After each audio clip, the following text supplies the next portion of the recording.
네, 지금부터 강의를 시작하겠습니다. 네, 온라인 셀러의 절세팁 강의를 맡게 된 이기영 세무사입니다. 네, 이거는 제 양력인데요.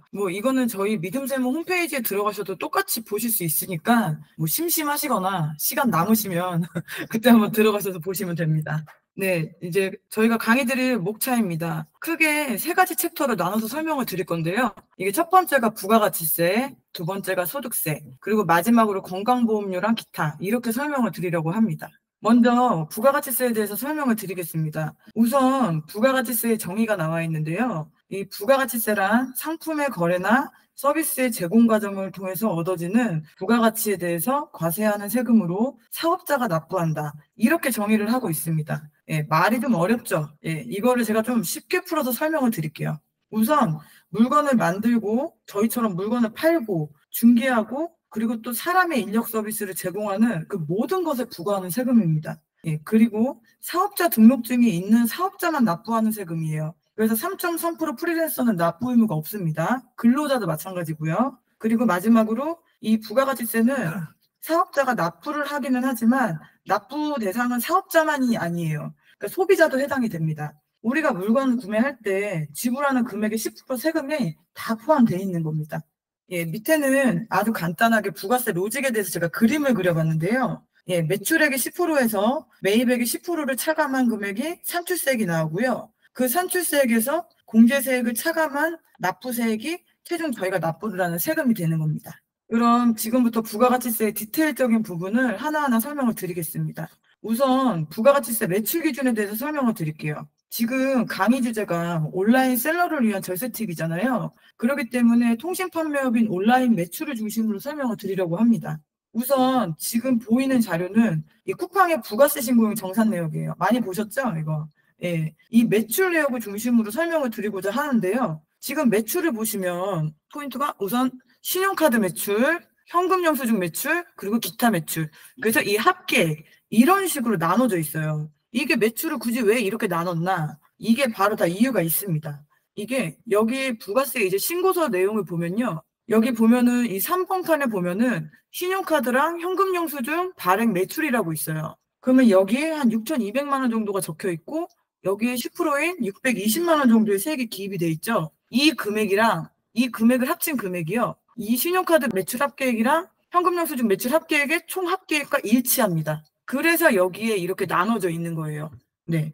그리고 이 금액을 보면 아시다시피 이 쿠팡에서 제시하는 부가세 신고용 자료 금액은 이 저 금액에 부가세가 포함되어 있는 금액입니다. 그렇기 때문에 혹시라도 저 금액에서 따로 10%를 세액으로 계산하시면 안 돼요. 그러면 세금을 더 납부하시게 되는 겁니다. 요거를 주의해 주시면 되고요. 그리고 이제 기타 매출을 설명을 드리겠습니다. 네, 이 4번 기타 매출 바로 밑에 있는데요.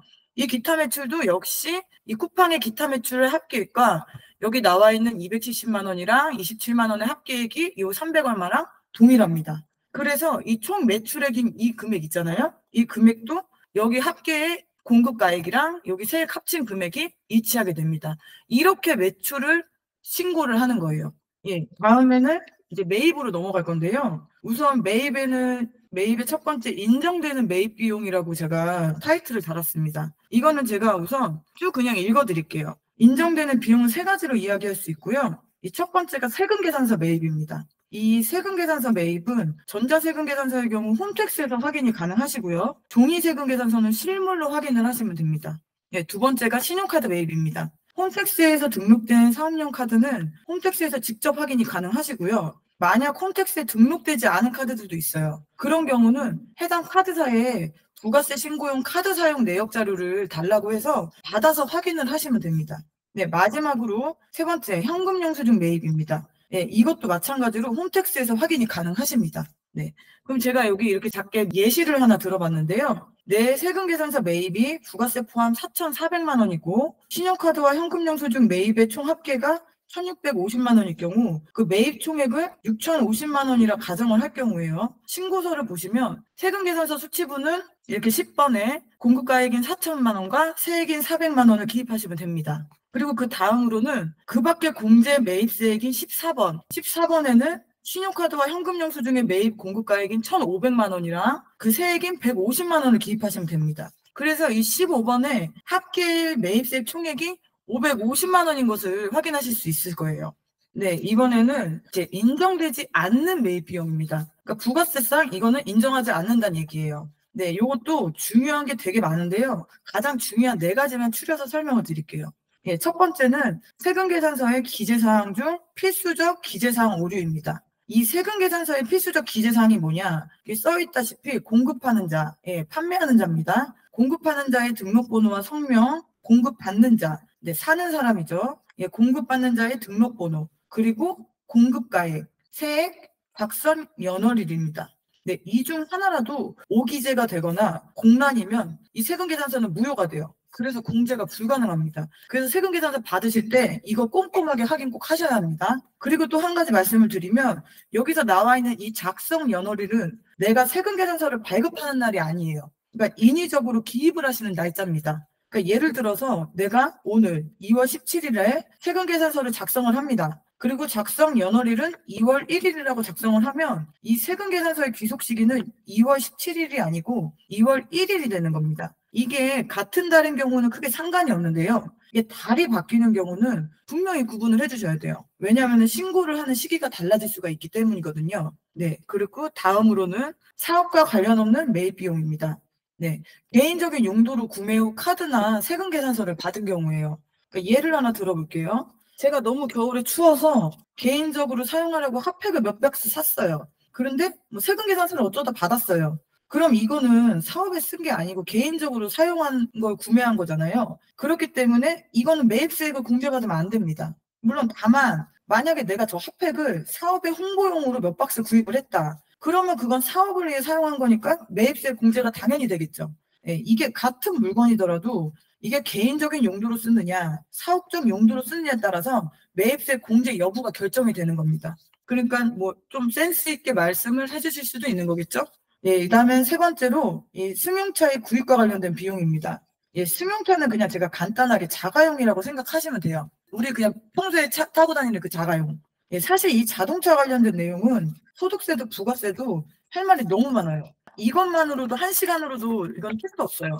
그래도 그냥 여기서 말하는 자가용은 우리 일반적인 승용차라 생각해 주시고 그냥 설명 들으시면 될 것 같고요. 예, 결론적으로 자가용과 관련된 그 모든 비용 이체가 다 부가세 불공제입니다. 이거는 법적 강제사항이라 빼박 캔트예요. 예, 차량 구매, 뭐 수리비, 유리비, 주차비, 뭐 기타 등등 다 안 됩니다. 네, 그리고 이 마지막인데요. 이제 접대비입니다. 이 접대비는 내가 거래처에 선물을 주는 걸 말하는데요. 뭐 경조사 같은 경우는 보통 현금을 지급하니까 부가세랑은 당연히 거리가 없는 거고, 만약 선물을 주는 경우라면 그 선물 매입 비용은 부가세 불공제입니다. 예, 며칠 전이 설 연휴였죠. 설 선물로 거래처에 선물 보내신 분들 좀 꽤 있으실 거예요. 이 구매 비용은 부가세가 불공제입니다. 근데 만약 같은 구매예요. 근데 이 구매가 우리 직원에게 줄 선물을 샀다? 그럼 이건 복리후생비라서 또 공제가 가능합니다. 그러니까 이것도 사업과 관련 없는 매입 비용처럼 같은 물건이라도 용도에 따라서 매입세 공제 여부가 결정이 되는 겁니다. 네, 그럼 이제 예시를 한번 볼게요. 네, 세금계산서 매입이 아까 전에 저희가 4천만 원이라고 했잖아요. 그 4천만 원 중에 거래처 접대 선물을 세액을 합쳐서 550만 원짜리를 하나 구매를 한 겁니다. 그러면은 여기서 어떻게 되냐면은 우리가 아까 전에 550만 원의 총 매입세액이 나왔죠? 근데 여기 보면은 공제받지 못할 매입세액 16번에 이렇게 공급가액 500만 원과 세액 50만 원을 적는 겁니다. 이거는 그러니까 공제받지 못하니까 빼달라 이 얘기예요. 그러면 여기에서 합계가 550만 원에서 50만 원을 뺀 500만 원이 내가 공제받을 수 있는 총 매입세액이 되는 겁니다. 이번에는 각종 공제세액에 대해서 말씀을 드리겠습니다. 이것도 크게 세 가지가 있는데요. 첫 번째로 이거 가장 중요하죠. 신용카드 발행세액 공제입니다. 예, 발음이 좀 어려워서 줄여서 그냥 신발공제라고 할게요. 예, 카드나 현금 영수증으로 결제를 받은 총 금액의 1.3%를 연간 1,000만 원 한도로 공제를 해주는 것으로 이게 우리 온라인 셀러들한테는 정말 큰 세액 공제입니다. 예, 우리가 보통 네이버나 쿠팡의 결제 대행 업체들을 통해 결제를 받잖아요. 그리고 그 결제 대행 업체들은 대부분 카드를 받기 때문에 우리에겐 아주 유용한 공제 제도가 할 수 있습니다. 근데 이 신발 공제는 법인은 제외가 돼요. 그리고 또 직전 연도 공급가액이 10억 이상인 개인 사업자도 제외가 되니까 요거 꼭 명심하셔야 됩니다. 그러니까 10억 넘어가시는 개인 사업자분이 괜히 이거 신발 공제 넣으셨다가 가산세 나오니까 요거 꼭 명심하셔야 돼요. 예, 그 다음은 전자신고세 공제입니다. 예, 보통은 세무대리인을 통해서 신고를 맡기시는 분들도 계시지만 예, 본인이 직접 신고를 하시는 분들도 계시거든요. 예, 그런 분들을 위한 공제제도예요. 예, 본인이 직접 홈택스로 신고를 하는 경우 예, 1만 원을 산출세액에서 공제를 해줍니다. 예, 1만 원이면 커피가 2잔이에요. 예, 홈택스에서 직접 신고를 하실 때 저게 자동 반영이 되는지 안 되는지는 저도 잘 모르겠어요. 근데 만약에 자동 반영이 안 된다 하더라도 그냥 신고서에 10,000원만 적으시면 돼요. 이거 푼돈이다 생각하지 마시고 이것도 꼭 챙겨가시길 바랍니다. 예, 마지막으로는 전자세금 계산서 발급세액 공제입니다. 이것도 기니까 그냥 전자세발공제라고 할게요. 이거는 저희한테 크게 해당은 없어요. 근데 혹시 온라인 매출뿐만 아니라 B2B를 하시는 사장님들께도 유용하라고 한번 적어봤습니다. 예, 직전 연도 총 공급가액이 3억 원 미만인 개인 사업자가 전자세금 계산서를 발급하는 경우 발급 건당 200원을 연간 100만 원 한도로 공제를 해주는 제도입니다. 이제 신고서를 한번 볼게요. 이제 우리는 세무대리인한테 맡겼다고 가정을 하고 공제세액을 한번 작성해 볼게요. 우선 아까 전에 우리 매출에 세금 계산서 매출은 없었잖아요. 그죠? 그리고 이거 세무대리인한테 맡겼으니까 전자신고공제도 0원이에요. 그래서 그 밖에 경감공제세액이 18번은 공란인 겁니다. 0원인 겁니다. 자, 이제 키포인트는 이 신용카드 매출세액 발행세액 공제겠죠? 보시면 아까 쿠팡 매출에서 신용카드랑 현금영수증 통합계 매출액 기입된 거 기억나시죠? 여기 보시면 신용카드 현금영수증 발행분 6,200이랑 620분 이거 합계 여기에 적는 겁니다. 그럼 한 6,800만 원 정도 되죠. 예, 여기 이거는 그렇기 때문에 부가세 포함 금액을 적는 겁니다. 근데 이 금액의 몇 프로를 공제해준다? 1.3%를 공제해주는 겁니다. 그래서 1.3%인 금액을 저 A라고 써있는 칸에다가 적으시면 돼요. 자, 이제 전체적으로 한번 리뷰를 해볼게요. 네, 세액을 위주로 말씀드릴게요. 네, 아까 매출 카드랑 현금영수증 매출이 620만 원 정도 됐죠. 그리고 기타 매출이 27만 원 정도 나왔습니다. 그래서 총 매출세액이 6492 뭐 땡땡땡 요 정도 나왔어요. 이제 여기서 세금 계산서 매입이 400만 원 정도에 신용카드랑 현금영수증 매입이 150만 원 정도. 그래서 총 550만 원의 매입세액이 나왔습니다. 근데 여기서 아까 우리 접대비 불공제분 있었죠. 그래서 여기서 50만 원 차감을 합니다. 그래서 총 500만 원이 공제받은 매입세액이 되는 겁니다. 그럼 이제 이 매출세액에서 매입세액을 차감을 해야 되죠? 그러면은 우선 납부세액이 뭐 1492 땡땡땡 뭐 요 정도 나옵니다. 그러면 여기서 이제 공제세액을 반영해야겠죠. 이제 신발공제로 적용받은 세액공제가 80만 원이나 돼요. 예, 88만 원 정도 되니까 여기서 이 금액을 차감한 총 60만 원 정도가 납부세액이 나오게 됩니다. 만약에 예정고지가 있으시면 예정고지를 차감한 금액을 납부하시면 되고요. 예정고지가 없으시면 그냥 저 금액인 60만 원을 납부하시면 됩니다. 지금까지 부가세에 대한 설명이었습니다. 네, 이번에는 소득세에 대해서 설명을 드리겠습니다. 이 소득세를 설명드리기 전에 제가 이 소득세는 좀 특이하게 설명을 드릴 거예요. 왜냐하면은 이 소득세랑 부가세를 많이들 헷갈려 하시더라고요. 그래서 이게 차이점을 중심으로 비교하는 형식으로 해서 설명을 드릴 거예요. 자, 먼저 소득세 정의입니다. 네, 소득세란 개인의 소득에 대하여 부과하는 직접적인 국세입니다. 네, 소득세 정의는 조금 부가가치세에 비하면 좀 쉽죠? 근데 그래도 여기서 강의를 들으셨으니까 정의를 조금 더 심도 있게 설명을 드릴게요. 먼저 개인이 포인트입니다. 개인이 내는 세금은 소득세예요. 그러면 이 반대는 여기 써 있죠. 네, 법인이 내는 세금은 법인세입니다. 그리고 직접적인 포인트를 두자면 소득세는 직접세예요. 예, 직접세는 말 그대로 다이렉트로 세금을 걷는단 말이에요. 네, 그러면은 반대는 부가가치세라고 나와 있죠. 네, 이 부가가치세는 간접세입니다. 이 간접세는 인다이렉트겠죠? 말 그대로 세금을 내는 사람과 걷는 나라의 사이에 몇 명이 껴있다는 얘기예요. 우리가 부가세는 구매하는 사람이 파는 사람한테 세금을 주고 그 세금을 파는 사람이 나라에 납부를 하잖아요. 세금을 내는 사람이랑 나라에 세금을 납부하는 사람이 다르죠. 그래서 간접세라고 하는 겁니다. 이 마지막으로 국세입니다. 예, 소득세는 국세예요. 나라가 주관을 하는 세금입니다. 아니 그럼 세금을 다 나라가 주관하지 개인이 주관을 하나? 이렇게 생각하실 수도 있는데요. 예, 나라와 별개로 지방자치단체에서도 주관을 하는 세금이 있답니다. 그게 바로 지방세예요. 우리가 소득세 낼 때 소득세만 내는 게 아니고 소득세의 10%인 지방소득세도 내잖아요. 그러면 이 지방소득세는 국세가 아닌 지방세로 소득세는 나라 살림에 쓰이고요. 지방소득세는 그 해당 자치구역의 지방 살림에 쓰이는 거예요. 네, 여기까지 정의 한번 간단하게 설명드렸고요. 지금부터 본격적으로 소득세에 대해서 설명을 드릴 겁니다. 네, 제가 아까 전에 말씀드렸다시피 소득세와 부가가치세의 차이에 대해서 설명을 드릴 겁니다. 네, 먼저 매출입니다. 네, 소득세법상 매출과 부가세법상 매출은 거의 비슷하지만 조금 차이가 있어요. 네, 옆에 표는 소득세법상 인정은 되지만 부가세법상 인정이 되지 않은 매출을 열거한 거고, 그 옆에 내용은 이제 또 반대되는 내용입니다. 우리가 사업을 하다 보면 고용지원금이나 장려금 같은 지원금들을 많이 받게 되잖아요. 이건 소득세법상 수익이라 소득세를 산출할 때 플러스 요인입니다. 그렇지만 우리가 지원금을 받는다고 그 지원금에 대한 부가세를 내진 않죠. 예, 그렇기 때문에 이거는 부가세법상 매출은 아닌 거예요. 자, 그럼 이제 반대 경우 한번 볼게요.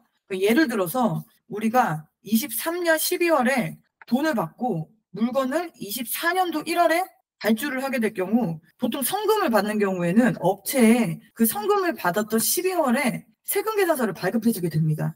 이 경우 12월에 세금계산서를 발급했기 때문에 23년 부가세는 매출에 해당이 되는 거예요. 하지만 소득세법상은 물건을 발주하는 24년 1일이 매출 인식이 되기 때문에 소득세 매출은 23년도가 아닌 24년도가 되는 겁니다. 이걸 전문 용어로 선세금 계산서의 발급이라고 하는데요. 바로 이런 경우를 얘기하는 겁니다. 그럼 제가 이걸 왜 설명을 했냐? 그러면은 우리가 만약에 소득세를 적게 내려면 어떻게 해야겠어요? 그러니까 부가세법상 매출로 그냥 싸그리 다 넣으면 안 되겠죠. 만약에 이런 선세금 계산서 발급분이 있으면 부가세 매출에서 저 부분을 차감을 하면 매출이 줄잖아요. 그죠? 그러면은 매출이 주니까 소득세가 상대적으로 줄겠죠. 이런 식으로 조정을 하는 것도 하나의 절세 팁이 되는 겁니다. 제가 그래서 이거는 여기다 넣었어요. 네, 다음은 매입입니다. 네, 소득세법상 매입이랑 부가세법상 매입은 매출에 비해서 차이가 좀 많아요. 이거 제가 한번 읽어볼게요. 예, 소득세법상 인정되는 비용, 접대비 등 불공제 매입, 자가용 비용이나 택시 비용도 마찬가지겠죠? 네, 인건비입니다. 이 인건비는 질문들이 엄청 많으세요. 이 인건비는 부가세법상 비용이 아닙니다. 그러니까 다들 부가세가 왜 이렇게 많이 나와요? 인건비는 반영하셨나요? 이런 얘기를 제가 100번은 들은 것 같아요. 인건비는 부가세랑 무관한 겁니다.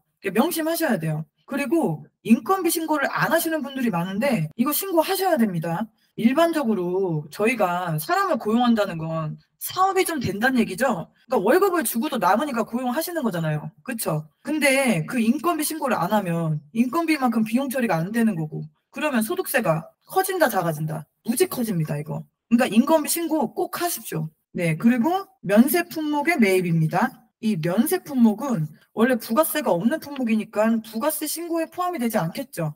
네, 하지만 소득세는 비용이라는 거 알아두시면 될 것 같아요. 그러니까 대표적으로 면세 품목이 뭐 내가 사무실을 좀 장식하고 싶어서 생화, 꽃을 구매한다거나 뭐 직원들 선물로 구매한 과일 같은 것들, 과일은 면세 품목이니까요. 뭐 이런 것들이 있겠죠. 네, 그리고 이제 세 번째 칸에 써있긴 한데 제가 마지막으로 말씀드릴 거는 증빙 없는 사실 비용입니다. 이거를 맨 마지막으로 뺀 이유가 웬만하면 이런 비용은 만들지 말자라는 취지에서 제가 강조드리려고 뺐어요.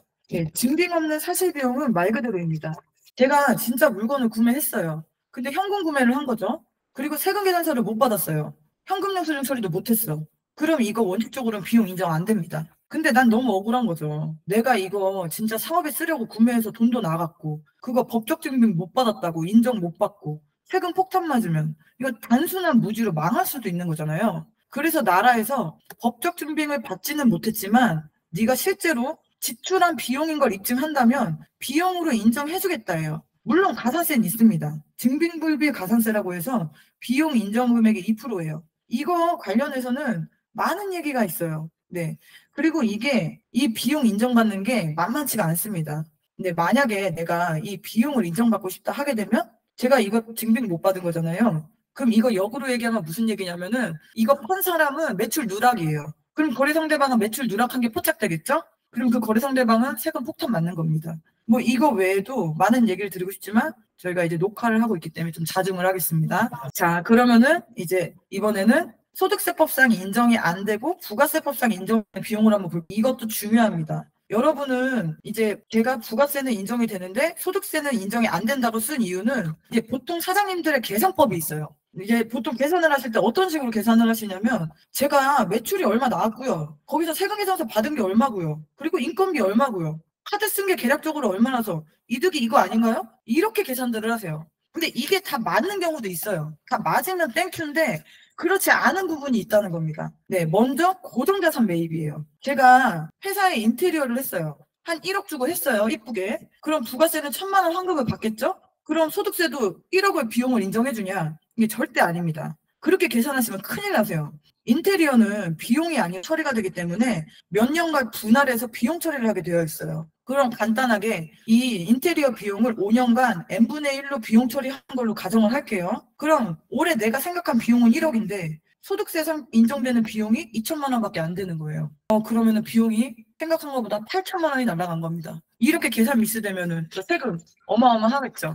이거 주의하셔야 되고요. 또 다음은 기말재고자산 매입입니다. 이게 무슨 얘기냐면요. 우리가 팔 물건 사잖아요. 구매하잖아요. 상품을. 그러면 산 금액만큼 부가세를 모두 환급을 받습니다. 그렇지만 소득세는 그렇지 않아요. 물건 샀다고 다 비용 인정해주는 게 아니고 그 물건을 팔아야지만 비용으로 인정을 해줍니다. 그러니까 내가 만약에 상품을 5천만 원어치 샀어요. 그리고 2천만 원어치 팔았어. 그러면은 소득세법상 인정받는 비용은 5천만 원이 아니에요. 2천만 원만 되는 겁니다. 그럼 이것도 내가 생각했던 비용에서 3천만 원 미스되는 거죠. 그러니까 이런 부분도 꼭 주의를 하셔야 돼요.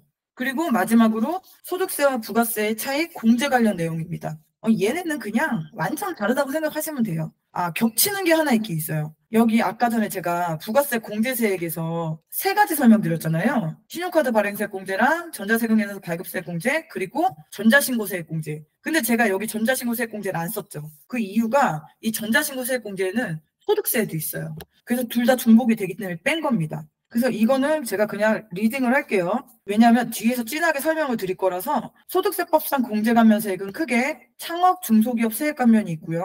중소기업 특별세액감면이 있고요. 고용증대 세액공제가 있습니다. 네, 부가세법상 공제세액은 아까 설명을 드렸으니까 그냥 넘어가도록 하겠습니다.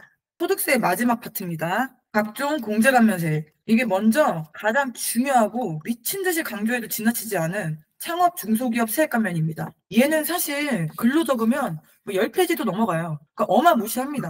근데 저는 우리한테만 관련되고 중요한 것만 쏙 빼서 짧게 설명드릴게요. 네, 우선은 요건입니다. 이 요건은 꼭 해당이 돼야 되는 부분도 있고 되고 안 되고에 따라서 감면율이 달라지는 부분도 있어요. 1번 대상 업종에 해당될 것. 이 업종 요건은 꼭 해당돼야 됩니다. 예, 우리는 대부분 통신 판매업이니까 이거 해당됩니다. 업종에. 네, 2번째 청년 창업의 경우 나이가 해당이 될 것.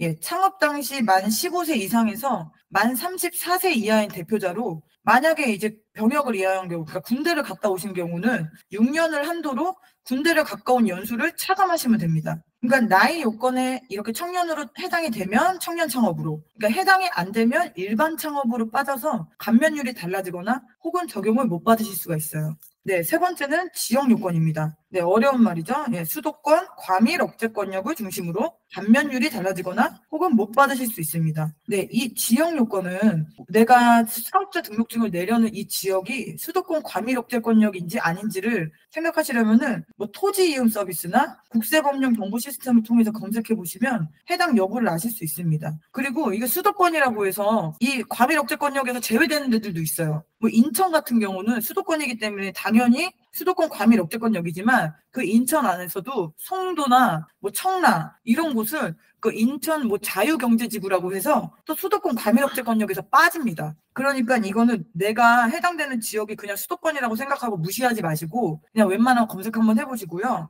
그리고 서울 사시는 분들은 그냥 검색하지 마십시오. 이건 그냥 100%입니다. 자, 그럼 이제 표로 정리된 걸 한번 볼게요. 과밀억제권 외 일반 창업이랑 과밀억제권 내 청년 창업은 5년간 50% 적용받게 됩니다. 그리고 과밀억제권 외에 청년 창업은 5년간 100%를 감면받게 돼요. 네, 그 옆에 표에 나와 있는 인원 추가 감면은 이거는 그냥 참고만 해주세요. 그러니까 여기까지 알게 되면 너무 복잡하고 그리고 또 저기까지 감면받을 정도면 저거는 세무사한테 맡기셔야 되고 세무사가 알아서 잘 해줄 겁니다. 그러면 우리 한번 예를 또 한번 들어볼까요? 네, 옆에 제가 예를 한번 써봤는데 네, 만 35세가 과밀억제권 외에 통신 판매업을 창업한 경우는 50% 감면입니다. 만 32세가 과밀억제권 내에 통신 판매업을 창업하는 경우도 50% 감면입니다. 그럼 만 32세가 과밀억제권 외에 통신 판매업을 창업하는 경우는 100% 감면이 적용되겠죠. 자, 그럼 여긴 안 써 있는데 만약에 만 35세가 과밀 억제권 내 통신 판매업을 창업하게 되는 경우는 어떻게 될까요?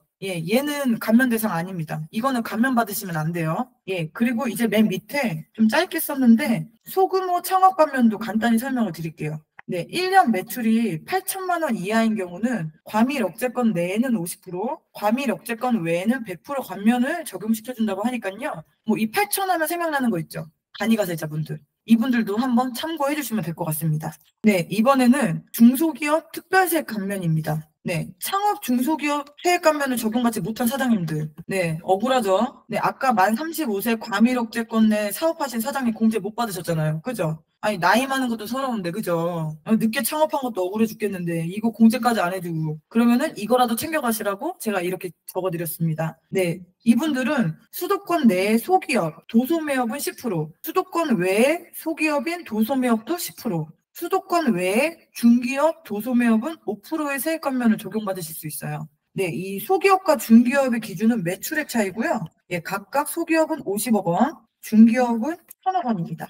네, 이제 마지막 공제 내역입니다. 통합고용 증대세액 공제. 이거는 기존에 있던 고용증대세액 공제랑 사회보험료 세액 공제를 합친 거예요. 이게 사회보험료 세액 공제가 계산이 엄청 복잡하거든요. 그래서 편의차 통합고용증대 세액 공제를 신설한 것 같습니다. 네, 요건 보시겠습니다. 그럼 요건은 뭐 무지 간단합니다. 그냥 직전 연도보다 상시 근로자 수가 증가해야 합니다. 뭐 당연한 거죠. 이름이 고용증대니까. 그리고 외국인 대표자는 적용이 안 돼요. 뭐 데니스, 윌슨 이런 분들 안 됩니다. 네, 네, 그럼 이제 공제액을 한번 보겠습니다. 예, 표를 보시면 돼요. 정말 큽니다, 이거. 예, 수도권만 한번 제가 말씀을 드려볼게요. 예, 일반 근로자를 고용하면 인당 850만 원, 청년이나 장애인, 60세 이상인 근로자는 1,450만 원을 세액 공제해주는 거예요. 이거 금액 무지하게 크죠, 이거? 예를 들어서 내가 청년 2명을 고용했다? 그러면 거의 3천만 원 공제되는 겁니다, 이거. 물론 함정은 있어요. 이 고용중대 세액 공제를 적용받는 경우에는 공제 금액의 20%를 농어촌 특별세라고 하는 농특세를 내셔야 돼요. 그러니까 예를 들어서 내가 거의 3천만 원 공제를 받았다? 그러면 거기에 20%인 약 600만 원은 농특세로 내야 된다는 얘기예요. 그리고 또 이게 한도가 있습니다. 이걸 전문 용어로 최저한세라고 하는데요. 이 최저한세란 무엇이냐? 말 그대로 너 이건 내라는 거예요. 너 여기까지는 내라. 공제 아무리 많이 받아도 이건 내야 돼. 이 얘기예요. 그러니까 예를 들어서 내가 세금이 5천만 원이 나왔어요. 그래서 세액공제로 3천만 원을 적용을 받으면 원래는 2천만 원만 내면 되잖아요. 근데 이 최저한세가 3천만 원이라는 거는 나는 세액공제를 아무리 많이 받아도 너는 3천만 원까지는 내라는 거예요. 그러면 나는 세액공제를 3천을 적용받는 게 아니고 2천만 원만 적용받을 수 있는 거죠. 그리고 3천만 원을 세금으로 내야 된다는 얘기인 거예요. 예, 그렇지만 이게 또 너무 낙심하실 필요는 없으세요. 우선은 최저한세나 결손으로 공제받지 못한 금액을 10년간 2월 공제가 가능합니다. 그러니까 올해 못 받으면 내년에 받으시면 돼요. 그러니까 내가 아까 전에 3천만 원 세액 공제가 가능했는데 2천밖에 못 받았죠. 그럼 1,000만 원은 내년에 받으실 수 있다는 얘기예요. 그리고 또 이 고용증대 세액 공제는 창업 중소기업 감면이나 중소기업 특별세액 감면이랑 중복 적용돼요. 그러니까 받으실 수 있는 만큼 꽉꽉 다 받으시면 됩니다. 네, 지금까지 소득세에 관한 내용이었습니다. 네, 자 이제 마지막으로 건강보험료랑 이제 기타 사항에 대해서 말씀을 드릴 건데요. 제가 이 건강보험료를 왜 넣냐면요. 좀 생뚱맞죠? 세금 얘기하는데 갑자기 건보료 얘기 나와서. 근데 우리가 이거 세금을 생각할 때 보통 소득세랑 지방소득세만 생각을 하시거든요. 근데 그렇게 생각을 하시면 안 돼요. 이게 소득세랑 지방소득세뿐만이 아니고 건강보험료까지 생각을 하신 다음에 전체적인 세금을 예상을 하셔야지 소득세랑 지방소득세만 생각을 하시면 나중에 건강보험료 나올 때 굉장히 당황스럽습니다. 네, 우선은 소득세와 건강보험료의 연결에 대해서 설명을 드릴게요. 우선 건강보험료 홈페이지를 보시면 지역보험료 계산기가 있어요. 그 지역보험료는 보시면 재산요건도 있고요, 뭐 차요건도 있고요, 뭐 여러 가지가 있어요. 근데 이제 그거는 개개인의 인적사항이니까 뭐 계산할 수가 없는 얘기고요. 그나마 계산할 수 있는 거는 이제 소득요건, 이 소득요건입니다. 이 소득은 바로 이 소득세의 신고 금액이에요. 나중에 들어가시면 또 아시겠지만 소득세에 대한 소득, 그 소득에 대한 건강보험료율은 약 8% 정도 돼요. 내가 만약에 사업소득이 5천만 원이다. 여기서 말하는 5천만 원은 매출에서 매입을 뺀 순이익입니다. 네, 사업소득이 5천만 원일 경우에 내는 건강보험료는 이제 8%니까 약 400만 원 되는 겁니다. 이게 적지 않아요. 그러면은 한번 전체적인 세금을 한번 계산해 볼게요. 내가 사업소득이 5천만 원일 경우 소득세는 약 600만 원 나오고요. 지방소득세는 소득세의 10%인 약 60만 원. 그리고 건강보험료는 약 400만 원으로 총 납부 금액이 약 1,000만 원 정도 됩니다. 그래서 내가 5천만 원을 벌게 되면 약 20%의 세금을 납부하게 된다고 생각하시면 돼요. 이 건강보험의 소득 기준은 또 하나의 함정이 이 감면공제 적용을 받기 전입니다. 그러니까 예를 들어서 제가 5천만 원을 벌었어요. 근데 창업 중소기업 세액 감면을 받았어요. 그럼 소득세, 지방소득세 안 나오죠. 그럼 난 여기서 세금 끝났다고 생각하는 거예요. 근데 건강보험료는 감면을 받기 전인 5천만 원을 기준으로 세금이 나옵니다. 그러니까 400만 원은 내셔야 되는 거예요. 네. 그래서 이제 어떤 케이스가 있냐면요. 내가 창업 중소기업 세액 감면을 적용을 받는다고 생각을 해서 그냥 매입을 대충 그냥 한 거예요. 신고를. 왜냐? 나 어차피 100% 공제인데 뭐 이거 알뜰살뜰이 할 필요 없잖아요. 그죠? 그래서 대충 매입 막 넣고 해서 신고가 들어갔죠. 근데 이분이 이제 어떻게 됐냐? 네, 건보료 폭탄을 맞습니다. 네, 매입이 너무 부족해서 결국에는 소득이 큰 거죠. 거기에 대한 건보료를 폭탄을 맞게 된 거예요. 그래서 이거 감면 받는다고 매입 무시하시면 안 돼요. 건보료 생각해서라도 그래도 매입도 꼼꼼하게 챙기셔야 됩니다. 그렇기 때문에 이 건강보험료는 감면 전 금액으로 부과가 되니까 이 점은 꼭 유의하셔야 됩니다. 아셨죠?